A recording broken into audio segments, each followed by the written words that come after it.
မဆုံးနိုင်မှာလူတို့မြတ်တဲ့ဘာဝနာ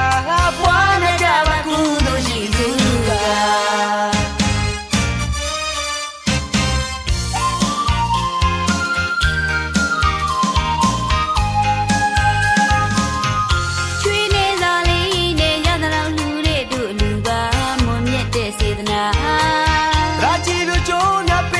ပြောလို့ရွှင်လို့မဆုံးနိုင်မှာလူတို့မြတ်တဲ့ဘာဝနာ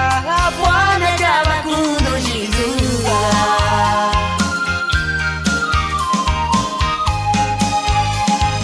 ခုလေးလူနောင်လေးလူဘဝဆက်ဆက်လူပြီးလို့မကုန်ကြွေးလို့မကုန်မြင့်မြတ်တဲ့လူကြံရွယ်လို့ကုသိုလ်ယူတဲ့လူလို့ကုသိုလ်ယူနေတိုင်းကုသိုလ်ယူဝန္တာရရှိ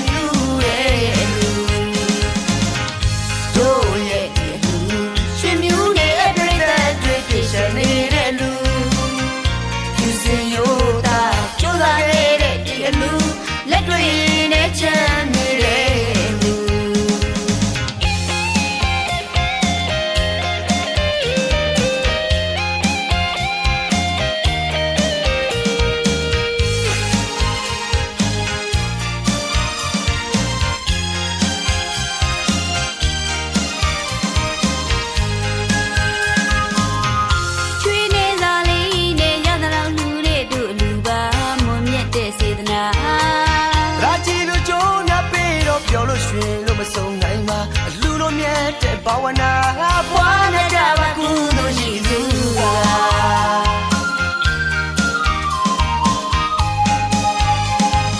ခုလေးလူနောင်လေးလူဘဝဆက်ဆက်လူပြီးလို့မကုန်ကြွေးလို့မကုန်မြင့်မြတ်တဲ့လူကြံရွယ်လို့ကုသိုလ်ယူတဲ့လူလို့ကုသိုလ်ယူနေတိုင်းကုသိုလ်ယူဝန္တာရရှိ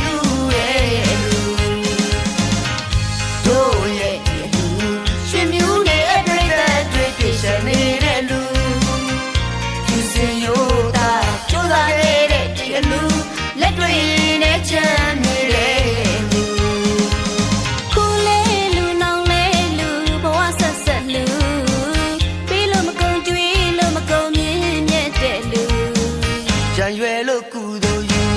တဲ့လူလို့ကုသိုလ်ယူနေတိုင်းကုသိုလ်ယူဝန္တာရရှိယူတဲ့လူတို့ရဲ့လူရှင်မြူးနေအပြိတ္တတွေ့ပြည့်စုံနေတဲ့လူဖြူစင်ရိုးသားကြိုးစားခဲ့တဲ့ဒီအလူလက်တွေနဲ့ချမ်းနေတဲ့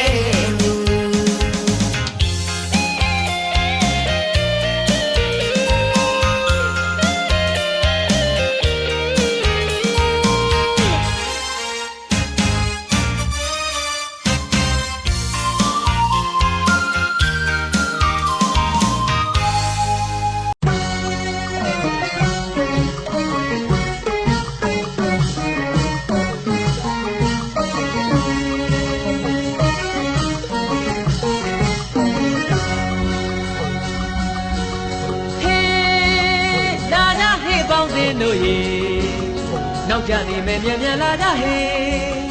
ရှင်လောင်းလဲဖို့အချိန်ရောက်ပြီလေရှင်လောင်းလဲဖို့အချိန်ရောက်ပြီလေမြမကျက်သေးလှကျက်လေအလူတော်ကြီးအန်ချီမကုန်နိုင်ပေရှင်လောင်းလဲဖို့လေရှင်လောင်းလဲဖို့လေလူစုနေပြီမြန်မြန်လာပါ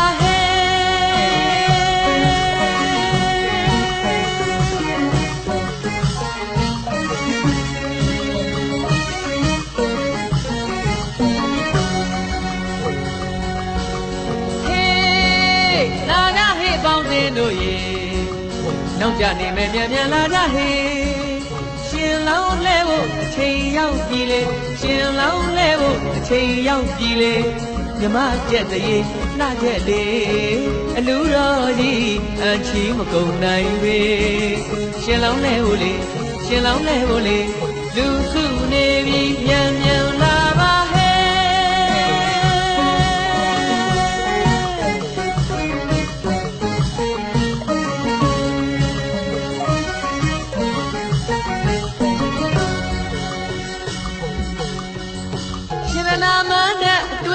မာလေအ လူရှင်ကြီးကကြက်တရေရှိရှိပြုံးပြော်ကနေ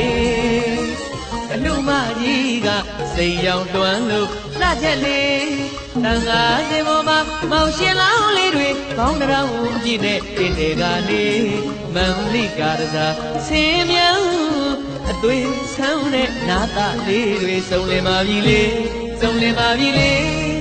လူပြိုကောင်းတဲ့အပြိုကောင်းကြီးတို့အနှုတ်ရှုပ်လို့နေရှင်လောင်းလဲဖို့လေရှင်လောင်းလဲဖို့လေလူစုနေပြီပြန်ပြန်လာပါဟဲ့ကိုနောက်ပန်းအောင်မိုင်းကအလားဆုံးပီတီအပြုံးတို့ရဲ့ကုံမာကြီးတွေတို့ရဲ့ကုံမာကြီးတွေကဲဘသူနဲ့ရှင်မတုံးဒီနေ့အလားဆုံးတပြုံးပြုံးတွေဝေးရွှေစီပြောကလူတော်ကြက်သေးတစ်တယ်လို့နေကာလသားများတို့တွေစနောက်ပြောကြပြီခြေလဲယူရဦးစီဝိုင်းကတီးလိုက်ကြပြီတို့ဘဝိုင်းကပြောကြပါကြတန်တဲ့ထိုးကြပြီ ready ready ready ဆိုရင်ရှင်လောင်းခဲ့မယ်လေလူတော်ကြီးရဲ့ခုံချက်သေးရှင်လောင်းခဲ့ကြစို့လေရှင်လောင်းခဲ့ကြစို့လေရှင်လောင်းခဲ့ကြစို့လေ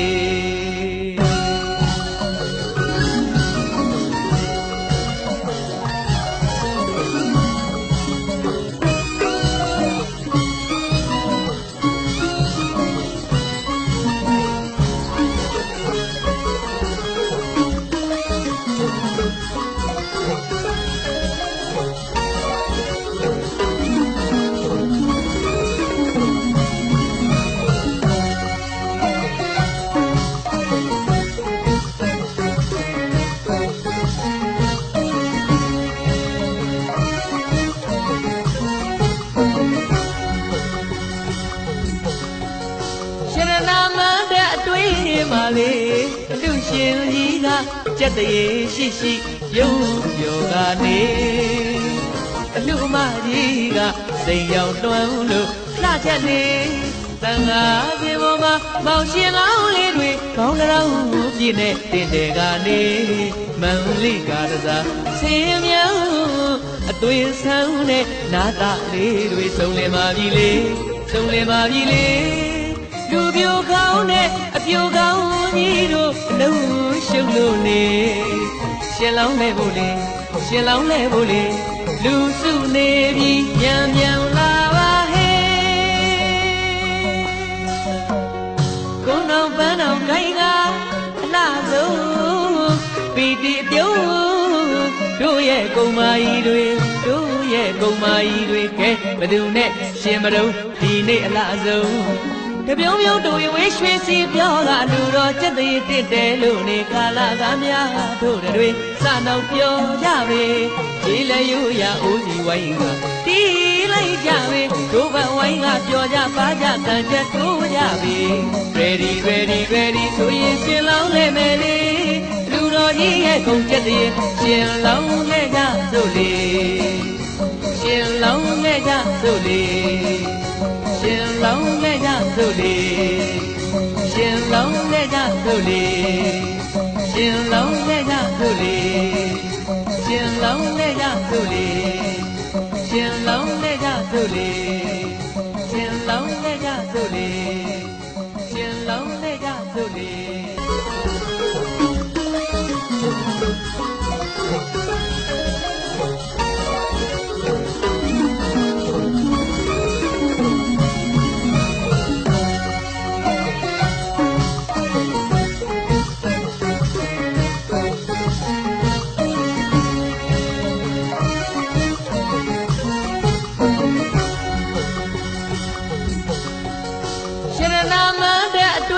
မာလေလူရှင်ကြီးကကြက်တရေရှိရှိပြုံးပြော်ကနေအလူမကြီးကစိန်ရောင်တွန်းလို့လှချက်နေတန်ခါစင်ပေါ်မှာမောင်ရှင်လောင်းလေးတွေကောင်းတောင်ပြည့်နဲ့တင်တယ်ကနေမန်လိကာရသာဆင်းမြောင်းအသွေးဆန်းနဲ့နာတာလေးတွေစုံလင်ပါပြီလေစုံလင်ပါပြီလေလူပြိုကောင်းတဲ့အပြိုကောင်းကြီးတို့အလုံးရှုပ်လို့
နေသင်္ခါကြီးကိုအကြောင်းပြုပြီးတော့ဒီကနေ့အလူလေးနေ့ဟာလာရှင်လောင်းတဲ့မင်္ဂလာပြုလုပ်ကြရာအချိန်ကာသမယ၌ဘုရားတရားသံဃာယရဏမြတ်သောမတို့ဟာဘုရားမြတ်တို့လည်းသုံးမိုး၍ရှိခိုးပူဇော်ဘုံမြောင်းမိုင်းလျှော့ကြောကြရတဲ့ဘုဇောနာတကိစ္စကာရဝကောင်းသောကုသိုလ်ကံစေရနာရှင်လောင်းတဲ့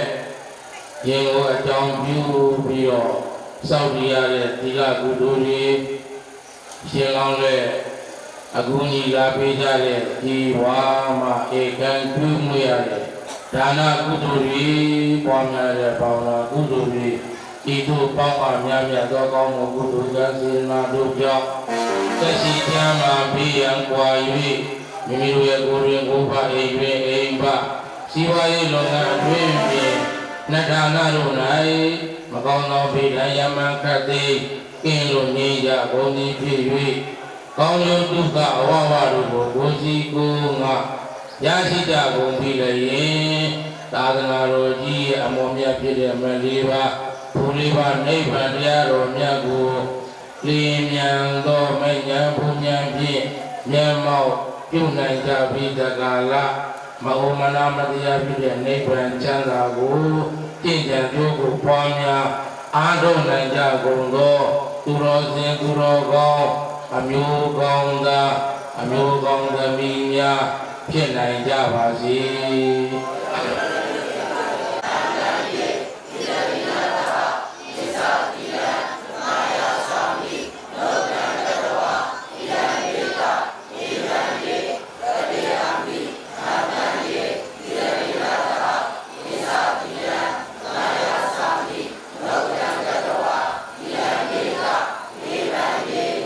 ယာမဝရမိတံဝရိထနမောတတ္တဘဂဝတောအရဟတောသမ္မာသမ္ဗုဒ္ဓတ္တ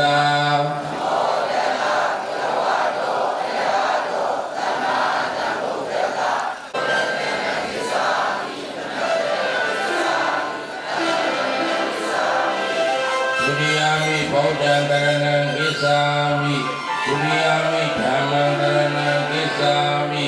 ဒုတိယမိသံဃံတရဏံကိစ္ဆာမိ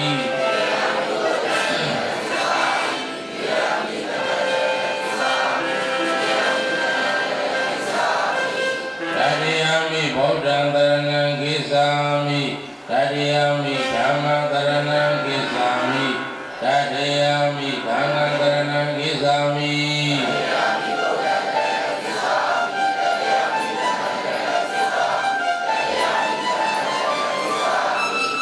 ယောဟောတုရှင်ဘုရားပြီးတော်များသည်ယနေ့ယခုပြုလို့ရသောဒါနကုသိုလ်သီလကုသိုလ်ဘာဝနာ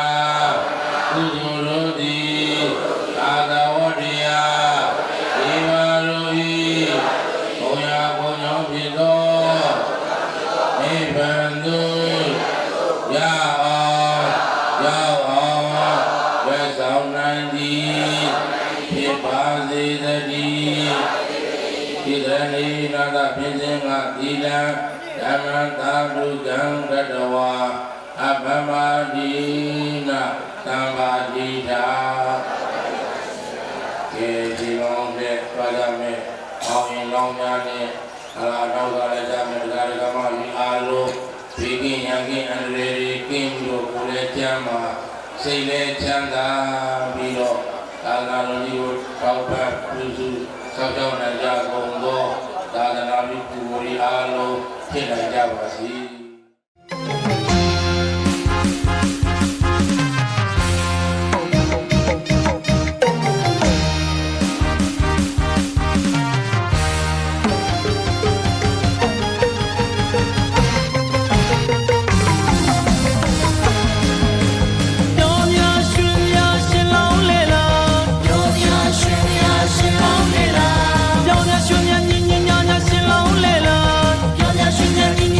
ရှင်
နှကမ်းမွေးထောင်လို့ကာလာပါဝါ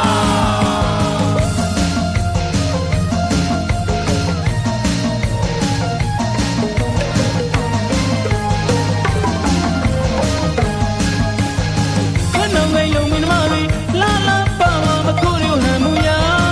မော်ရဲလင်းများရှုံးတော့ပါရဲ့ဗျာ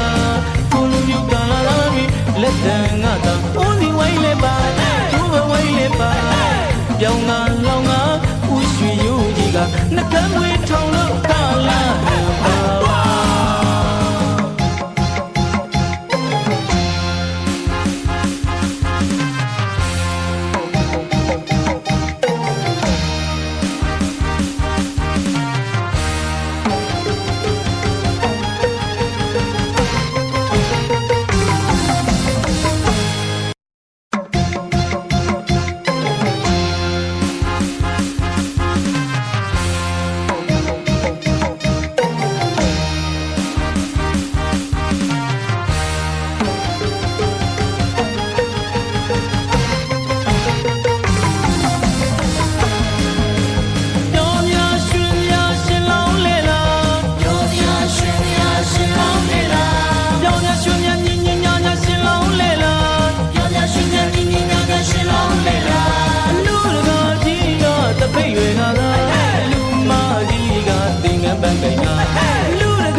တာရှင်လောင်းနဲ့တမီရရနာအလားဆုံးအရင်ဆုံးချောဆုံးဒီချိန်ခါ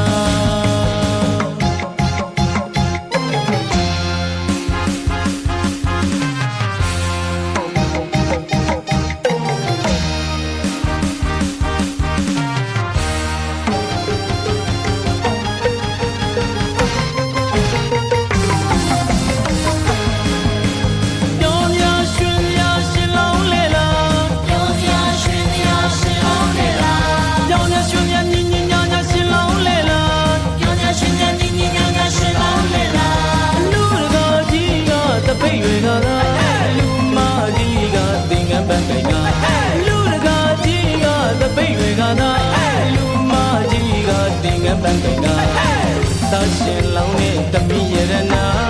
အလားဆုံးအရင်ဆုံးချောဆုံးဒီချိန်ခါ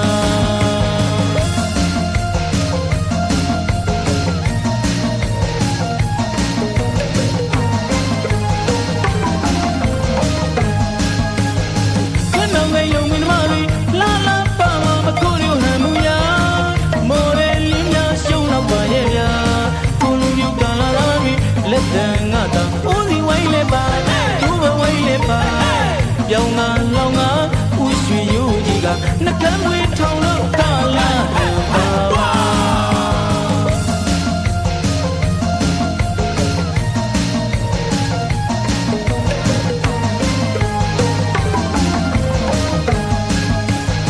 ခဏငယ်ယုံမင်းမလေးလာလာပါမခိုးရဟန်မူယာ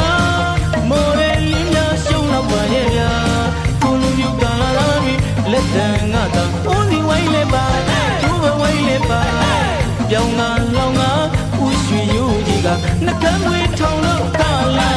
ပါဝါ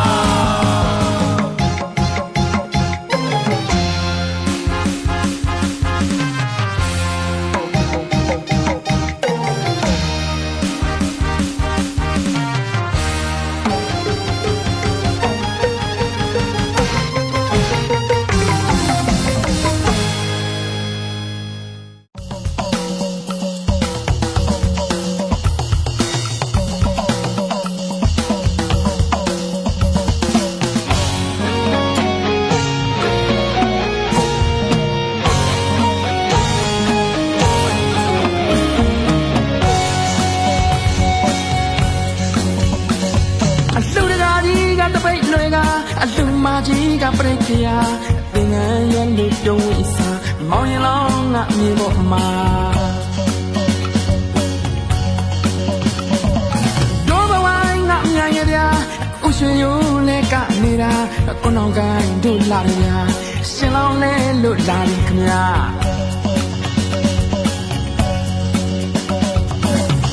ဟောကြည့် ရွာကကြည်နူစရာလူမင်္ဂလာထမေချောင်းစီမောင်တီနိုသာရောက်လာမြမရွေးကုသိုလ်ပါတာရှင်ကျူတဲ့အလူပါနေပါစုတွားအလူပါတာရှင်ကျူတဲ့အလူပါနေပါစုတွားအလူပါ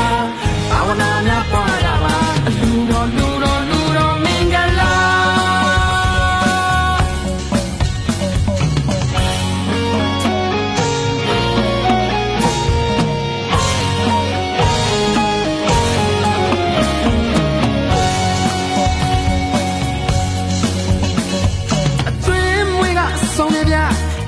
ဆိုင်ငါမိုက်တဗျာပိတ်တကြီးနဲ့ပါတဗျာရွာလုံးမဲပြောနေတာတော့ဘဝငါညံခဲ့ဗျာဥရွှေရုံနဲ့ကနေတာကိုနောင်ကိုင်းတို့လာတယ်ဗျာလူမျိုးလေးတို့ရှိုးနေတာ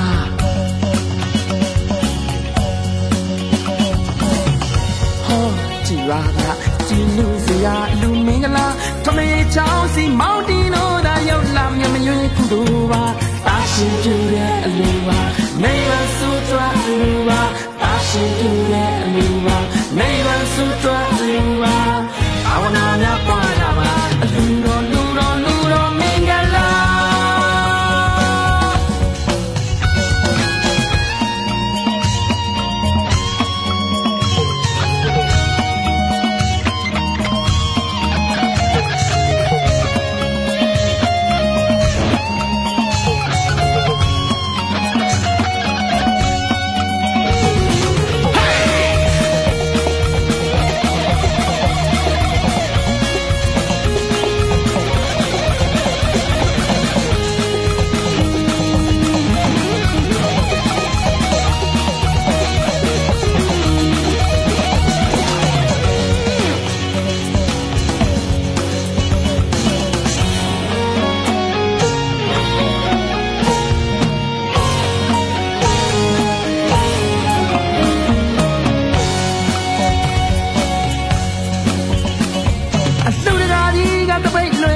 အလူမကြီးကပြည့်ကြရ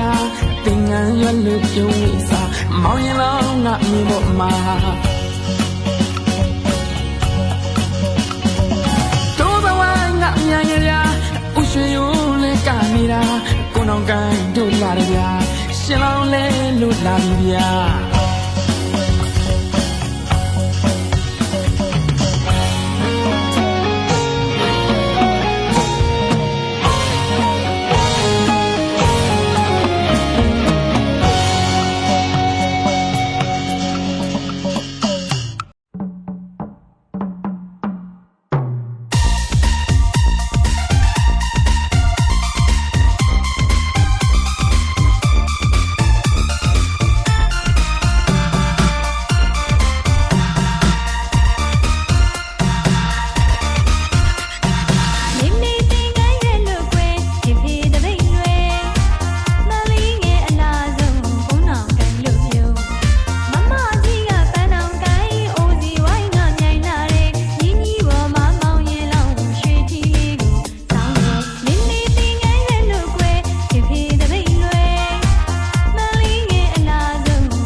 Do your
ပိုချင်းနဲ့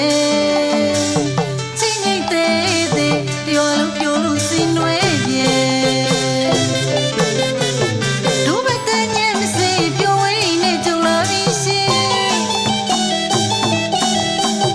ဝစီတဲ့ညမစေပြောဝင်းနဲ့ကြုံလာပြီးရှင်ဒုရောအလူဝဲဒုရောအလူဝဲ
လွယ်ထွေး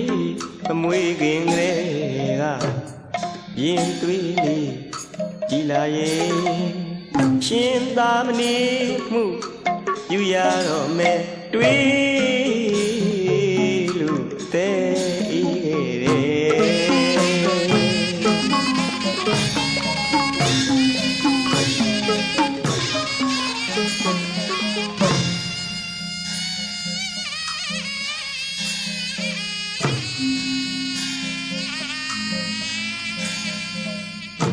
ဆေးလာလွယ်ထွေးပမွေးရင်ကလေးကရင်သွေးလေးကြည်လာရဲ့ရှင်သာမဏေအမှုပြုရတော့မယ်တွေးလို့အသေးအေးခဲ့တယ်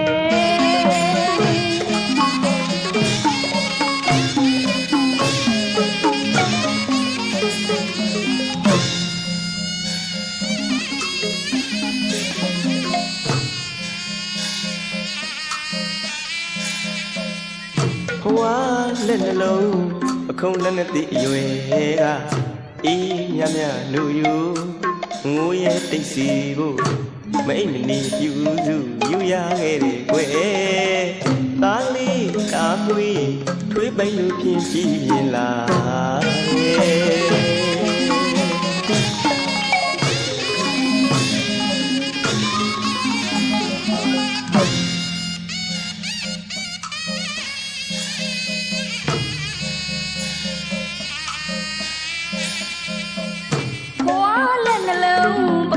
လက်နဲ့တည်းရွယ်က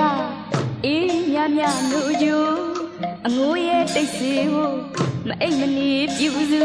ယူရခဲ့ကွယ်သားလေးတအားမွေးထွေးပိုင်လို့ပြင်းကြည့်ရင်လား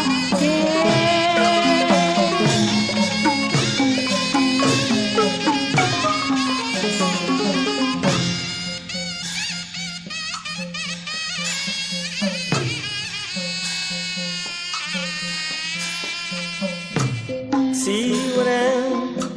ပတိသေးဝါမီရှင်ရရဒီလိုရတာချီနေတာဆက်ဆောတရားဆက်ဆောသာသနာတော်ကိုသိသာနာတော်ကိုသိတွေ့တိုင်းစာလာယုဖတ်ရစေတိဟံကုန်ဆောင်ဘဝရောက်တင်ငန်းစင်မြမကွဲ့သားရဲ့အဖေရှုလို့မဝနိုင်လေ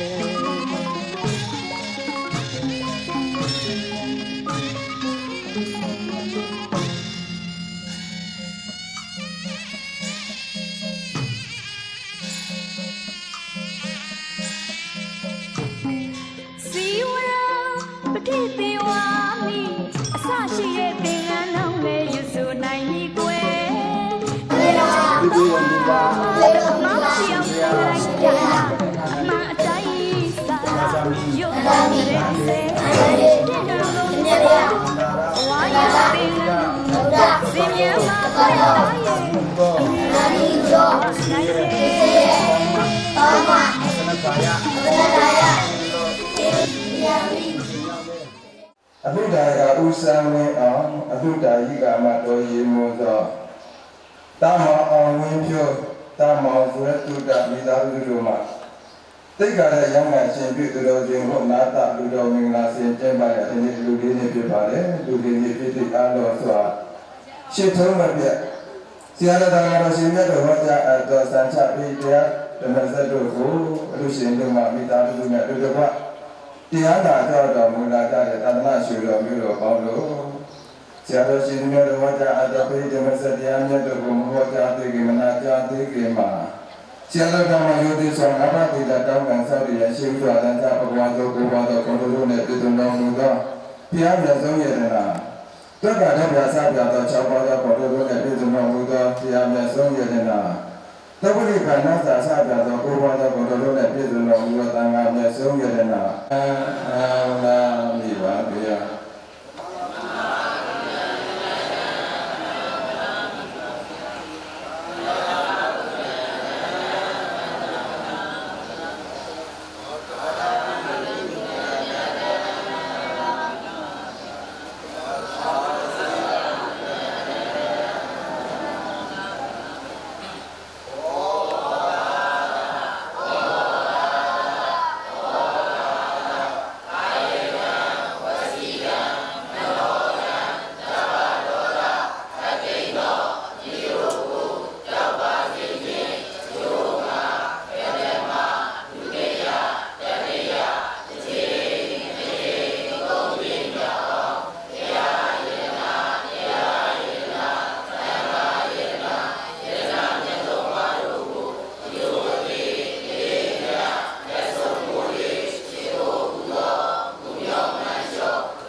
စွာသောတတဤသာသနာအမွေခံ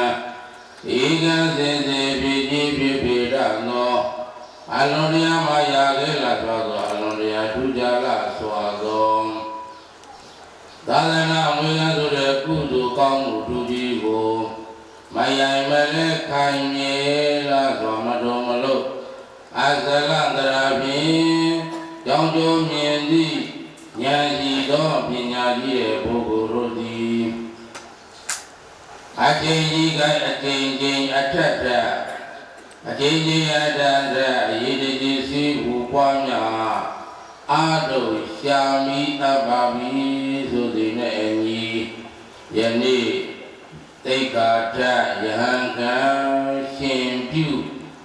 ဘုသူတော်ဝနာကအလူတော်မင်္ဂလာကြီးကိုအကြောင်းပြုပြီးတော့ဘုရားတရားသံဃာယနာမြတ်သောမတို့ရောစေမြတ်တို့လက်ဆုံးမိုး၍ရေကိုဘုဇောဘုမြော်မှန်လျှော့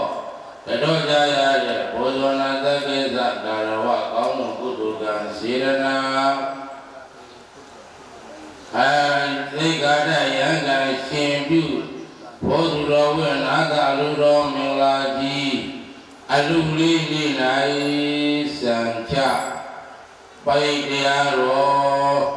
နာခြင်းကိုအကြောင်းပြု၍လူတိုင်းရတဲ့ဒါနကုသိုလ်တွေသံဃာတော်ရှင်သူများများယောဘဟောကြားမိအန္တရာယ်ကင်းပရိတရားတော်များတို့ကိုရိုးရိုးသေးသေးလေးလေးစားစားနာကြကြည်ညိုရခြင်းဤဟုသောဓမ္မသာဝနာကုသိုလ်ပွားများရတဲ့ဘာဝနာကုသိုလ်ဤတို့ပေါင်းအပ်များမြတ်သောကောင်းမှုကုသိုလ်ကံစေရနာတို့ကြောင့်သက်ရှိချမ်းသာဘေးရန်ကွာ၍မိမိတို့ရဲ့ကိုယ်ရင်းကိုယ်ပါအိမ်တွင်အိမ်ပါဇီဝရေးလုပ်ငန်းတွင်ပြည်ဌာနတို့၌မကောင်းသောဘေးဒဏ်ရံမှန်ခတ်သည်ကင်းလို့ငြိမ်းကြကုန်သည်ဖြစ်၍ကောင်းကျိုးဒုက္ခအဝါဝါတို့ကိုကိုယ်စီကိုယ်ငါရရှိကြကုန်ပြီလျင်အာနာတော်မြတ်ကြီးမေလီဝါပုရိဝနိဗ္ဗာန်တရားတော်မြတ်ကိုရင်းမြတ်စွာမျက်မှောက်ပြုပြီးတကာလမဂုမနာမတရားဖြစ်တဲ့နိဗ္ဗာန်ချမ်းသာကိုရအောင်ရအောင်ဉာဏ်ကျိုးကိုပွားများအထောက်နိုင်ကြကုန်သောသူတော်စင်သူတော်ကောင်းအမျိုးကောင်းသားအမျိုးကောင်းသမီးများဖြစ်နိုင်ကြပါစေ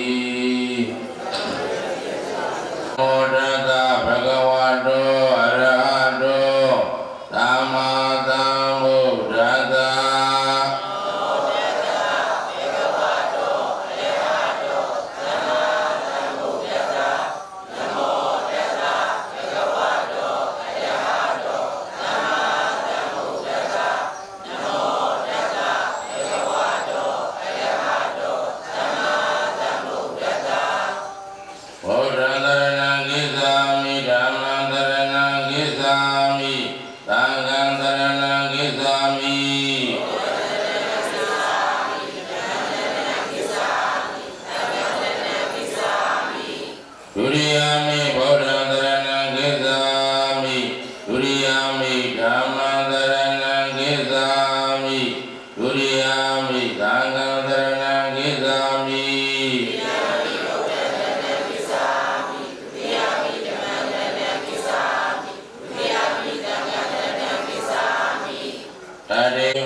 အလူဒါယိကာမတော်ရီမွန်စောသာမောင်အောင်ဝင်းဖြူသာမောင်ဆွေတုဒ္ဒဟလာမိသားစုနှင့်တကဝရှင်တကာရှင်မယဟန်ဒါယကယဟန်ဒါယကမမိသားစုများနှင့်တကဝယနာပရိသတ်ပေါင်းသူတော်ကောင်းတို့သည်ဟလာယန္တိအလူလေးနှင့်သံဃာပရိတရားတော်များနာကြရရာချိန်ကသမယ၌ဘေကင်းရန်ကင်းအန္တရာယ်ကင်းကိုယ်လည်းကျမ်းမာစိတ်လည်းချမ်းသာပြီးတော့ဇီဝရေးလက်လာဖမြတ်တဏိတခြားဒီလံကဲ့သို့ပွင့်ပြတိုးတက်နိုင်ကြပါစေ သာမာဒေဝနတ်မြတ်နတ်ကောင်းများလည်းအစဉ်သာဝရဆောက်ရှောက်နိုင်ကြပါစေဘုရားတကူတရားတကူသံဃာတကူကြောင့်တရားဓမ္မတွေအားလုံးဘေးရန်ကင်းလို့ကိုယ်စိတ်နဲ့ပြာကျမ်းမာချမ်းသာခြင်းနဲ့အကာကတိပြည့်စုံနိုင်ကြပါစေလို့မေတ္တာစေတနာ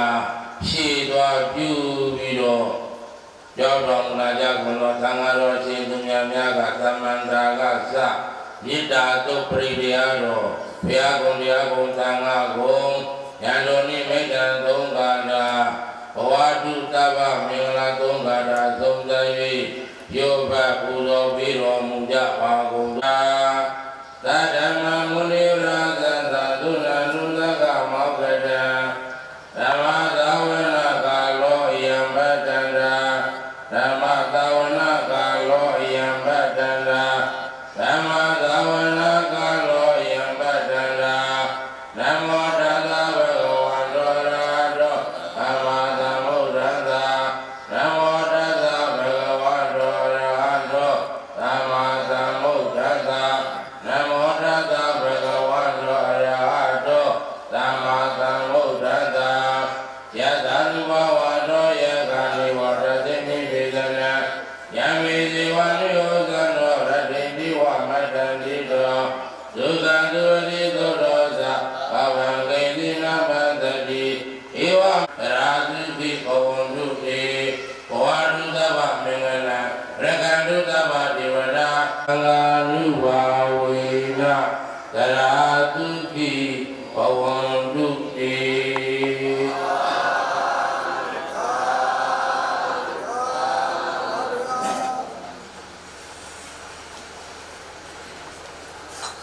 မောင်လုံးလေးသိတော်နေတာမောင်လုံးလေးပြီဘာသာလေးတာမရှိရရှိရပါကဲအောင်ပြီးတဲ့အိုက်စီသက္ကလဝတ္တဒုက္ခနေတရဏနိဗ္ဗာနတသစ္စိကရဏထာယဣမံကာသာဝံဂဟိတဝါပပါဇိထမံဗန္တိအနုကံပံဥပါဒါယဗန္တိရှင်မြတ်ဗျာသက္ကလဝတ္တဒုက္ခနေတရဏနိဗ္ဗာနတသစ္စိကရဏထာယမေညံဘုညံဖြင့်လေးမြန်စွာမြတ်မောက်ပြပါရခြင်းအကျိုးငါဣမံကာသာဝံရှင်ဘုရားတပည့်တော်တို့ဤလက်၌ချီသောဣတေငံကိုဂဟိတဝါယူတော်မူ၍အမေဘုရားတပည့်တော်တို့ကိုအနုကံပံစေတနာသည်ကိုဥပါဒါယအကြောင်းပြု၍ပပ္ပါဇိထရှင်သာမဏေဖြစ်အောင်ပြုပေးတော်မူပါကုန်ဘုရားကံလိုပဲဆိုတော့ဆက်လိုက်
ဘာမီလို့ထားတာဘာမီလို့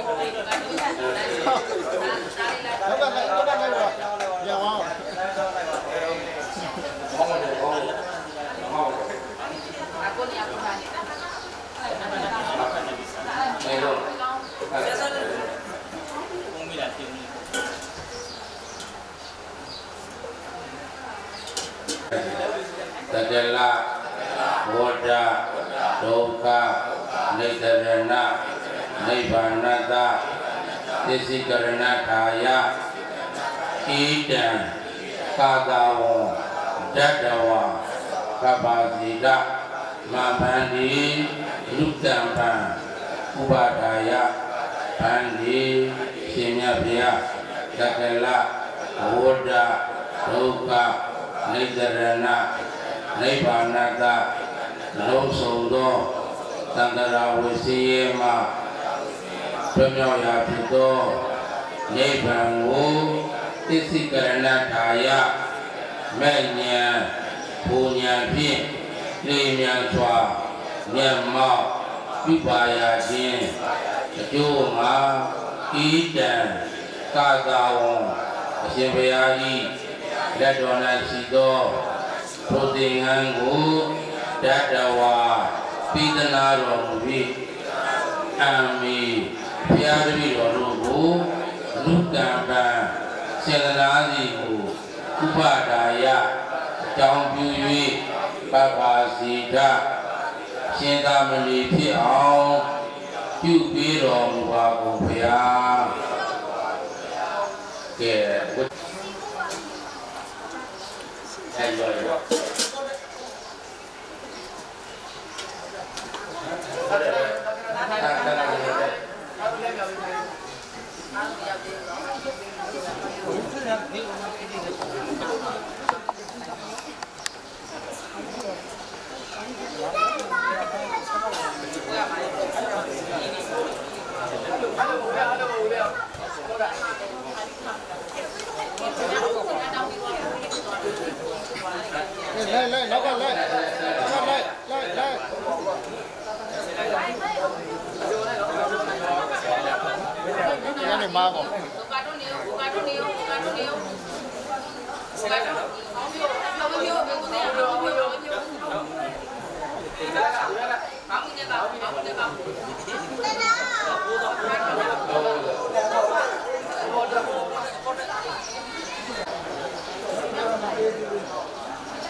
သံဃာရ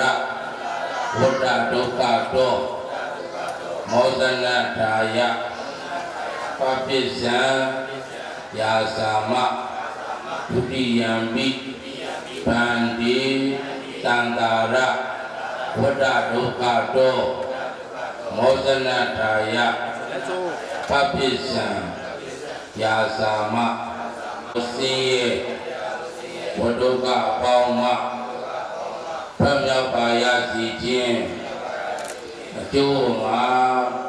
ရှင်သာမဏေဖြစ်ကိုတောင်းခံကြပါကုန်၏အရှင်ဘုရားကကြည်မြောက်အရှင်မြတ်ဘုရားသံဃာဝစီယေဝတ္တုကအပေါင်းမှဖျောက်မြောက်ပြုလုပ်ပါရခြင်းအကျိုးမှာရှင်သာမဏေဖြစ်ကိုတောင်းခံကြပါကုန်၏အရှင်ဘုရားသုံးကြိမ်မြောက်အရှင်မြတ်ဘုရားသန္တရာဝစီယေဝတ္တုကအပေါင်းမှာကင်းလို့ဖွံ့မြောက်ပါရစေခြင်းတောင်းခံကြပါကုန်၏အရှင်မြတ်ဘုရားကဲဝတ်ကြဝတ်ကြပြီးတော့ကရောကျိုးစုစေဝနာခံစောင့်ရအောင်ကဲကရောကျိုးစုဟောပါတာ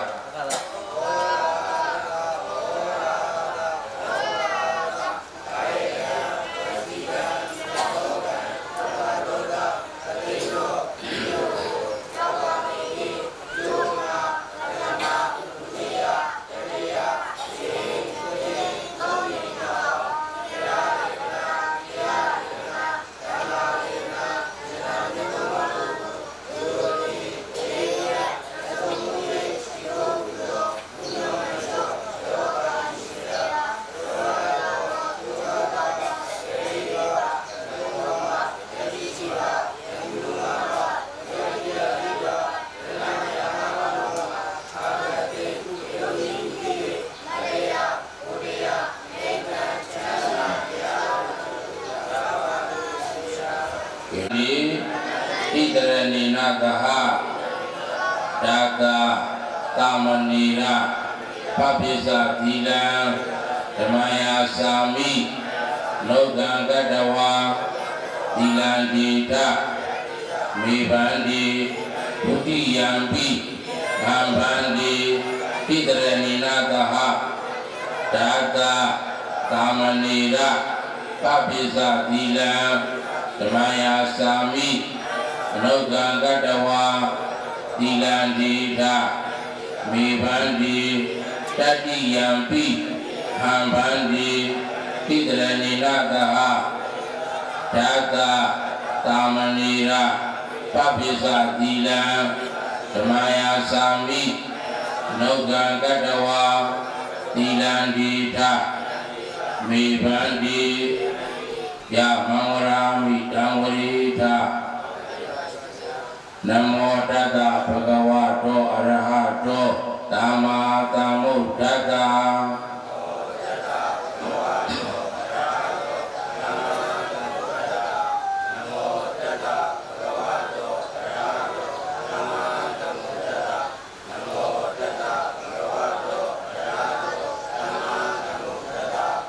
ဆိုတဲ့နေရာမှာ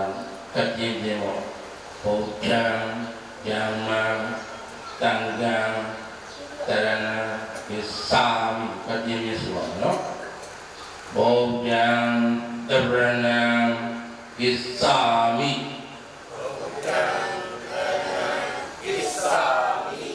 ယမံတရဏကိသာမိတံဃံတရဏံဂစ္ဆာမိအဲဒီရကတော့ရှေ့ကနေပြီးတော့ဒုတိယမိပြည့်စုံပါမယ်နော်ဒုတိယမိဘုဒ္ဓံတရဏံဂစ္ဆာမိ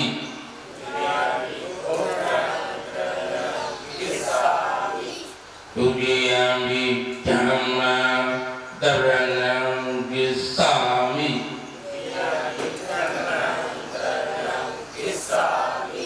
ဒုတိယပိတံဃံ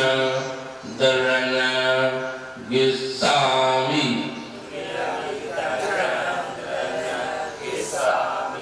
ကဲဒီကကြတော့ရှင်းရနေပြီးတော့တတိယမိကျက်ဆိုနော်ကဲတတိယမိဘုဒ္ဓံတရဏံဂစ္ဆာမိ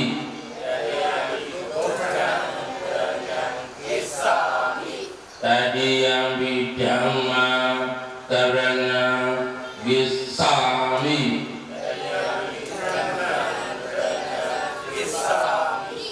တတိယံပိတံဃံတရဏံဂစ္ဆာမိ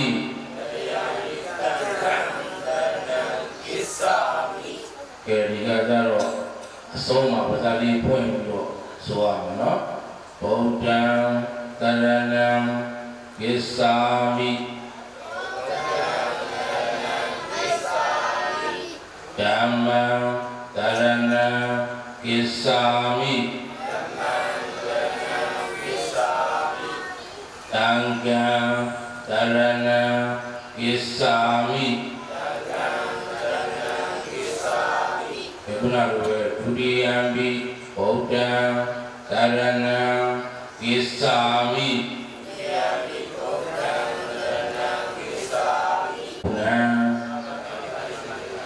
ကဲဒီကစေဝါကြည့်လိုက်ပါမယ်နော်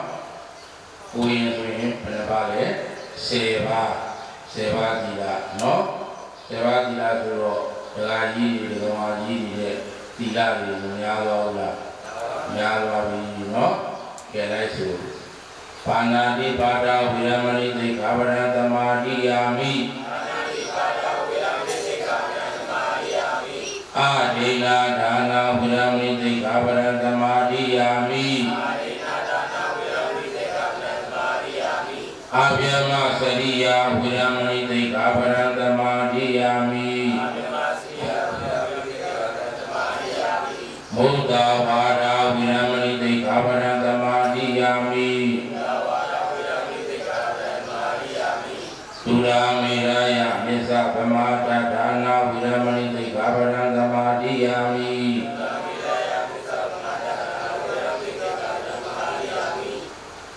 ဝိကာလဘောဇနာဝိရမဏိသိက္ခာပဒံသမာဓိယာမိ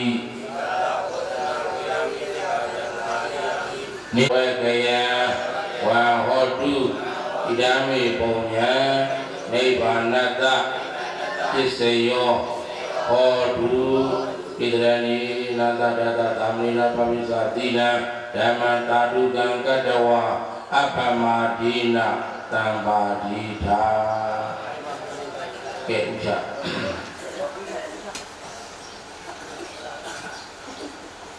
ယောမေဗန္တိဟောဟိဥပ္ပစ္စာယောမေဗန္တိဟောဟိဥပ္ပစ္စာယော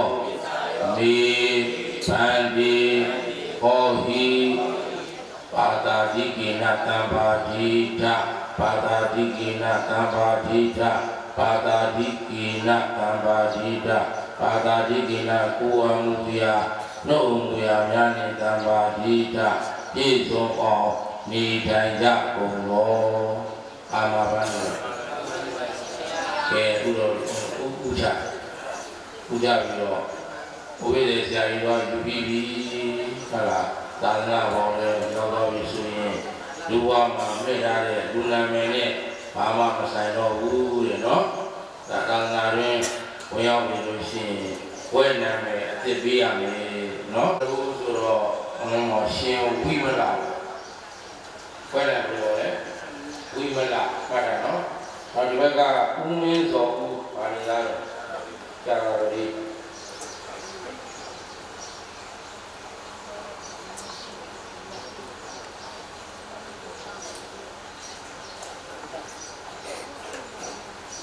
သာသာပရိဆိုတော့ရှင်ပညာနန္ဒ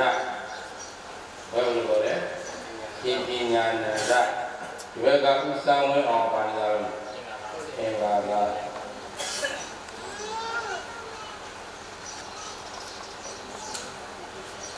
ငါသာဆိုတော့ရှင်သဝနာဘယ်လိုပြောလဲရှင်သဝနာဒီဘက်ကဥဆိုတော့အောင်ပါနေလာတယ်တနင်္လာသာရှင်ကုသလ